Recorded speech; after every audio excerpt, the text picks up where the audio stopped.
There's a simple fix that you can do to change your baby from a fussy insomniac to a content, well-rested baby. I'm going to tell you a common misconception and mistake that many parents make and how it affects your baby, and then what you can do to make a simple change. Here's the misconception. Keeping your baby up during the day will make them sleep better at night. Maybe you've been told that in order to get your baby to sleep longer at night, you need to keep them up more during the day.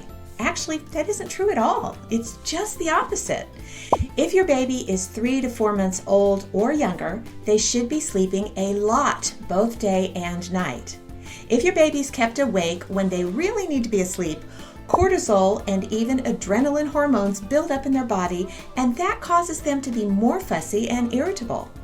It's like their brain is saying, "I need sleep." But when you keep them awake, their endocrine system is releasing these hormones, which make them feel jittery and wanting to keep moving. This makes for a very overtired and fussy baby. And when they actually do get to sleep, they won't stay asleep as long because of this imbalance that is happening in their body.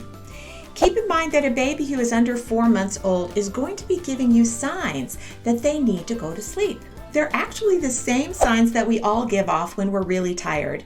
They will yawn, they will show a lack of focus. In other words, their eyes will stop trying to focus on faces and toys and other distractions. They will start rubbing their eyes and ears. They'll start to blink a lot and their eyelids will droop. And lastly, they will start becoming fussy.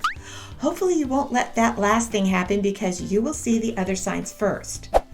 If you watch for these signals and respond by putting them down in a place where it's quiet so they can fall asleep, you'll find that their fussiness and irritability will greatly decrease overall when they are awake. You may feel worried that your baby seems to want to sleep all the time. Actually, they do want to sleep most of the time, depending on their age, because a newborn baby should only be awake up to about 45 minutes at a time. And as they grow older, say up to 4 months old, they'll slowly increase that to about 2 hours at a time. The way to actually know how long they should be staying awake is to watch carefully for those signs I just mentioned. But there is another thing that will help your baby sleep better at night, and that's understanding how to train them to sleep on their own and sleep longer and longer at night as they get older. You can find a step-by-step instructional video about that by clicking on the screen now. Parents, you can do this. I'll see you here next time.